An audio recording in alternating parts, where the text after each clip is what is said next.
और भविष्य का पुरस्कृत कवि उस कोने में बैठा है। इसकी चोटी का आपको न दिखाई दे रही होगी, लेकिन ये चोटी का कवि है। ब्रह्मांड से सीधे संकेत इसको मिलते हैं, सिग्नल इसका स्ट्रांग है। नाम है ओम व्यास और उज्जैनी से आए हुए हैं भाई ओम व्यास। अपने खास अंदाज के लिए प्रसिद्ध हैं, अमेरिका की यात्रा करके आए हैं, चाल वहां भी ऐसी ही थी।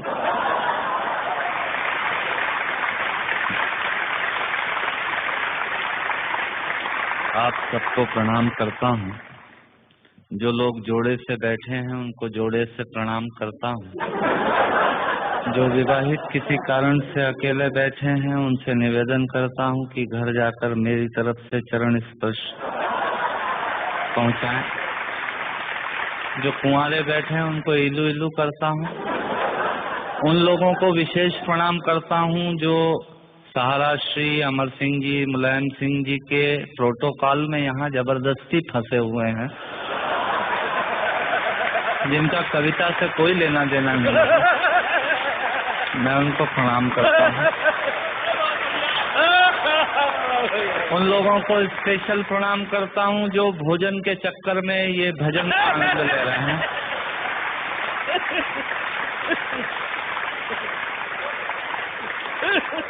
हंसना सिर्फ आदमी के नसीब में है। आपने कभी किसी गधे को हंसते हुए नहीं देखा होगा। यदि देख लें तो समझ लीजिएगा ये आदमी होने की तैयारी में है। और किसी आदमी को गुमसुम उदास बैठा देख लें तो समझ लीजिएगा कि ये वो होने की तैयारी में है। आनंद से बैठिएगा। मैं आपको ज्ञान की एक भी पंक्ति नहीं सुनाऊंगा, भगवान महाकाल की कसम खाकर कहता हूँ। इस देश में अमिताभ जी आजकल ज्ञान की स्थिति बड़ी खराब चल रही है। सवेरे 18 चैनल खोलो तो 19 बाबा प्रवचन देते हुए मिल रहे हैं और उसी समय हम ब्रश करके थूक रहे हैं।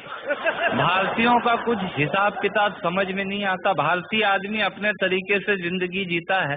सहारा श्री बैठे हैं, मैं आपको बताना चाहता हूँ भारतीय आदमी होता क्या है। बेसिकली भारतीय आदमी वो होता है जो टूथब्रश के आगे वाले हिस्से के खराब हो जाने के बाद चाकू को गर्म करके उस पोर्शन को काटता है और बचे हुए हिस्से से पजामे में नाड़ा डालने का यंत्र बनाता है।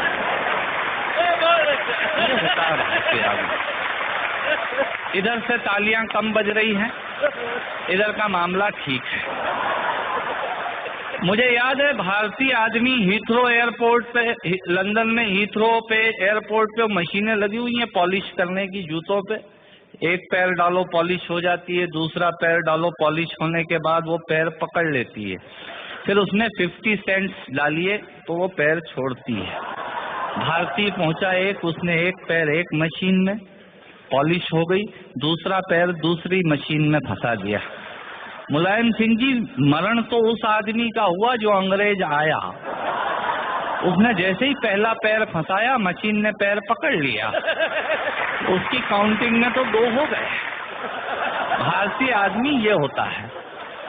मैं आपसे निवेदन करता हूँ, आज यहाँ हमारे दिलीप चौबे जी और राकेश पांडे जी मुझे एंटरटेन कर रहे थे, बता रहे थे ये 325 एकड़ में फैला हुआ है सहारा शहर। मैं आपके लिए जानकारी देता हूँ, सहारा शहर 325 एकड़ में नहीं फैला हुआ है। सहारा आजकल इन दिनों देश में एक विचार बन गया है जो पूरे देश में यत्र तत्र सर्वत्र नजर आता है।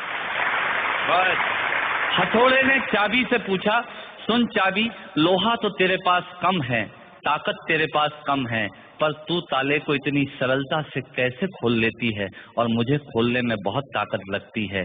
तब चाबी ने हथौड़े को जवाब दिया कि सुन हथौड़े, लोहा और ताकत तेरे पास ज्यादा है, पर तू ताले की ऊपरी सतह को छूता है और मैं ताले के अंतर मन तक जाती हूँ और उससे निवेदन करती हूँ और वो खुल जाया करता है। स्वर्गीय हरिवंश राय बच्चन जी ने लोगों के दिलों में उतरने का प्रयास किया, इसलिए वो 100 वर्ष बाद भी आज भी हमारे अंतस में हैं। लोग दिमाग पर छाते हैं, उन्होंने दिल में पहुंचने की कोशिश की। मैं उनकी स्मृति को प्रणाम करता हूं और एक छोटी सी हास्य व्यंग की कविता से अपनी बात समाप्त करता हूं। जब मैं कहूँ मजा ही कुछ और है, आप ताली बजा दीजिएगा। ये इनका तकिया कलाम होता है।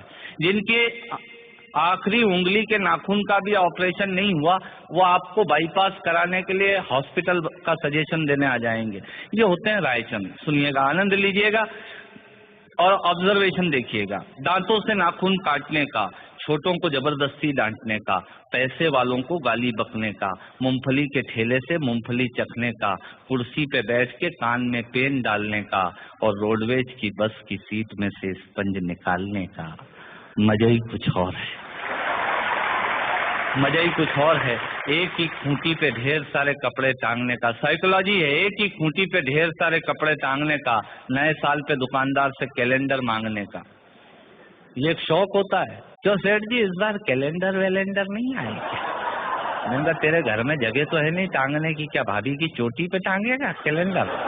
पर आदमी मांगता जरूर है, फोकट की डायरी और कैलेंडर मांगने का। एक ही खूंटी पे ढेर सारे कपड़े टांगने का, नए साल पे दुकानदार से कैलेंडर मांगने का, चलती रेल में चढ़ने का, दूसरों की चिट्ठियां पढ़ने का, मांगे हुए स्कूटर को तेज भगाने का और खुद को नींद नहीं आने पे पत्नी को जबरदस्ती जगाने का। मजा ही कुछ और है, मजा ही कुछ और है। चोरी से फल फूल तोड़ने का, खराब ट्यूबलाइट और मटकों को फोड़ने का, पड़ोसन को घूर घूर के देखने का। भैया ऐसे खुश हो रहे हैं जैसे उनका चरित्र चित्रण हो रहा है। चोरी से फल फूल तोड़ने का, खराब ट्यूबलाइट और मटकों को फोड़ने का, पड़ोसन को घूर घूर के देखने का, अपना कचरा दूसरे के सामने फेंकने का, बाथरूम में बेसुरा गाने का और थूक से टिकट चिपकाने का। मजा ही कुछ और है, मजा ही कुछ और है। ऑफिस में लेट आने का, फाइल को जबरदस्ती दबाने का, चाट वाले से फोकट की चटनी डलवाने का। भैया थोड़ी चटनी देना। ऑफिस में लेट आने का, फाइल को जबरदस्ती दबाने का, चाट वाले से फोकट की चटनी डलवाने का, बारात में प्रेस किए हुए कपड़ों पे फिर से प्रेस करवाने का, ससुराल में साले से पान मंगाने का और साली की पीठ पे धोल जमाने का। मजा ही कुछ और है, मजा ही कुछ और है। ब्याज के माल से मलाई खाने का, थर्ड क्लास ससुराल को फर्स्ट क्लास बताने का। ससुराल किसी की बुरी नहीं होती और साला तो विवेकानंद जी से कम बुद्धिमान किसी का होता ही नहीं है। और ब्याज के माल से मलाई खाने का, थर्ड क्लास ससुराल को फर्स्ट क्लास बताने का, पंगत में बैठ के एक ही सब्जी के लिए दो दोने लगाने का, आरती में सबसे ज्यादा फटा हुआ नोट चढ़ाने का, दूसरे के टेलीफोन से चिपकने का, गुटके और पान इधर उधर पिचकने का, कमजोर से बेमतलब लड़ने का और पत्नी को रोज रोज परेशान करने का। मजा ही कुछ और है। मित्रों, श्रोताओं को भी कविता सुनाने का मजा ही कुछ और होता है, पर मन मेरा उस वक्त रोता है जब मजे के लिए शब्द अपने अर्थ खो जाते हैं और कुछ श्रोता तो बैठे बैठे ही सो जाते हैं, और कुछ श्रोता तो बैठे बैठे ही सो जाते हैं। यदि आप जीवित और जागृत हैं तो प्रमाण बताइए। कविता खत्म करता हूँ, तालियां बजाइए। ये मैंने एक प्रयोग की कविता सुनाई। मैंने पिता पर कुछ पंक्तियां लिखी। अमिताभ जी, ये हरिवंश राय बच्चन जी की स्मृति में कार्यक्रम है, इसलिए मैं कुछ पंक्तियां पिता पर पढ़ना चाहता हूं। सुनिएगा। माँ पर और पिता पर कुछ पंक्तियां आपके बीच निवेदित करता हूं। आप यहाँ जितने लोग बैठे हैं, मुझे नहीं मालूम कि किनकी माँ जीवित हैं और किन्होंने माँ को खो दिया, पर मेरा व्यक्तिगत मत ये है कि जिनकी माँ जीवित हैं, जिनके पिता जीवित हैं, वो दुनिया के सबसे संपन्न लोग हैं, वो दुनिया के सबसे अमीर लोग हैं, वो दुनिया के सबसे धनाढ्य लोग हैं। एक मिनट के लिए बचपन में लौटिएगा, याद कीजिएगा जब हम बहुत छोटे थे, माँ की गोद में थे, माँ का स्तनपान करते थे, तब माँ का एक स्तन मुंह में लेकर हमने उस माँ को दूसरे स्तन पर अपने छोटे छोटे पैरों से न जाने कितनी बार मारा, पर उस माँ ने हमें दूध पिलाना बंद नहीं किया। मित्रों, लात खाकर भोजन देने की शक्ति उस परमपिता परमेश्वर ने दुनिया में यदि किसी को दी है, वो सिर्फ माँ को दी है। माँ के अलावा ताकत किसी के पास नहीं है। मैं उस माँ की वंदना में कृपा करता हूँ। याद कीजिएगा उन दिनों में जब हम चौके में रसोई में बैठकर खाना खाया करते थे और माँ खाना बनाती थी, उस वक्त थाली पर बैठकर हमने जब भी इधर उधर देखा, वो माँ समझ गई और उसने नमक का डब्बा हमारी तरफ सरका दिया। हमारे बिना बोले को समझने वाली वो माँ, जब हम उसे खो देते हैं, वो माँ हमें बहुत याद आती है। वो माँ जो हमारे परीक्षा देते जाते वक्त दही की कटोरी लेकर शगुन बनकर आकर खड़ी हो जाती थी, उसे हम खो देते हैं। वो माँ हमें बहुत याद आती है। रमेश सोज की 4 पंक्तियां माननीय नेताजी यहाँ बैठे हैं, मैं पढ़ता हूँ, मुझे अच्छी लगती है कि बहुत रोते हैं लेकिन दामन हमारा नम नहीं होता, इन आंखों के बरसने का कोई मौसम नहीं होता, मैं अपने दुश्मनों के बीच भी महफूज रहता हूँ, मेरी माँ की दुआओं का खजाना करना। स्वामीनाथ पांडे की 3 पंक्तियां सुनाता हूँ। स्वामीनाथ पांडे ने 3 पंक्तियों का उपन्यास लिखा। अमिताभ जी बैठे हैं, जया जी बैठी हैं। 3 पंक्तियों में पूरा उपन्यास लिख दिया। उसने लिखा, एक विधवा माँ थी, उसके 2 बेटे थे, एक बेटा नीचे वाले माले पर रहता था, दूसरा बेटा ऊपर वाले माले पर रहता था। विधवा माँ 15 दिन एक बेटे के यहाँ खाना खाती थी, विधवा माँ 15 दिन दूसरे बेटे के यहाँ खाना खाती थी। पर ये उस विधवा माँ का दुर्भाग्य था कि साल में जो महीने 31 दिनों के होते थे, उस एक दिन उस विधवा माँ को उपवास रखना पड़ता था।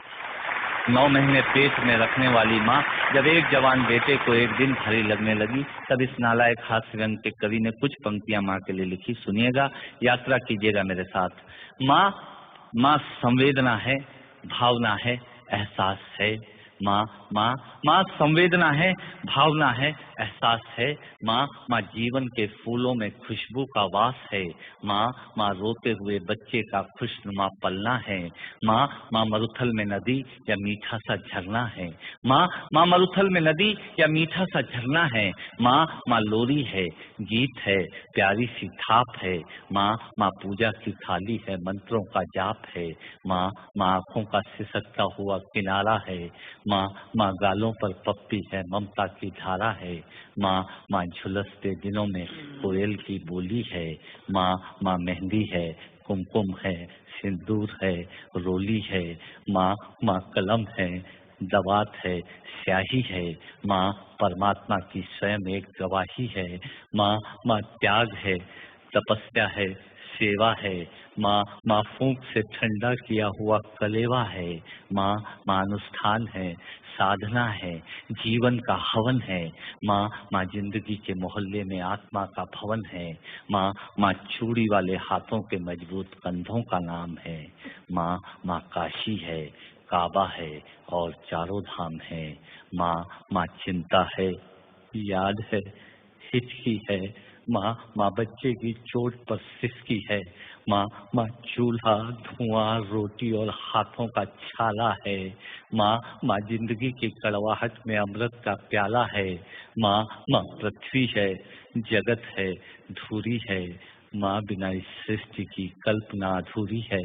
तो माँ की ये कथा अनादि है, ये अध्याय नहीं है, और माँ का जीवन में कोई पर्याय नहीं, और माँ का जीवन में कोई पर्याय नहीं है। तो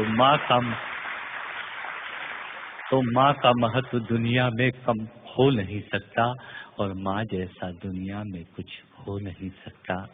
माँ जैसा दुनिया में कुछ हो नहीं सकता। तो मैं कविता की ये पंक्तियां माँ के नाम करता हूँ। मैं दुनिया की सब माताओं को प्रणाम करता हूँ। और कहा साहब के बिना पिता के माँ का अस्तित्व नहीं होता। किसी ने शेर कहा कि पक्के फल पेड़ों से रिश्ता तोड़ जाते हैं, और अपाहिज बाप हो जाए तो बेटे छोड़ जाते हैं। पिता जब पुत्र को बाजार में ले जाता है और जेब में 50 रुपए होते हैं और बच्चा 200 रुपए के सामान को खरीदने की जिद करता है, उस वक्त एक पिता की विवशता और बच्चे की जिद, इसके बीच के एहसास में खड़े होकर पंक्तियां सुनिएगा, पिता क्या होता है। अमिताभ जी आपको समर्पित करता हूं। अमर सिंह जी बैठे हैं।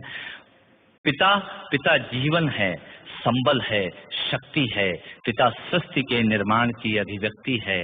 पिता अंगुली पकड़े बच्चे का सहारा है। पिता कभी कुछ खट्टा, कभी खारा है। पिता पालन है, पोषण है, परिवार का अनुशासन है। पिता धौंस से चलने वाला प्रेम का प्रशासन है। पिता रोटी है, कपड़ा है, मकान है। पिता छोटे से परिंदे का बड़ा आसमान है। पिता छोटे से परिंदे का बड़ा आसमान है। पिता अप्रदर्शित अनंत प्यार है। पिता है तो बच्चों को इंतजार है। पिता से ही बच्चों के ढेर सारे सपने हैं। पिता है तो बाजार के सब खिलौने अपने हैं। पिता है तो बाजार के सब खिलौने अपने हैं। पिता से परिवार में प्रतिपल राग है, पिता से ही माँ की बिंदी और सुहाग।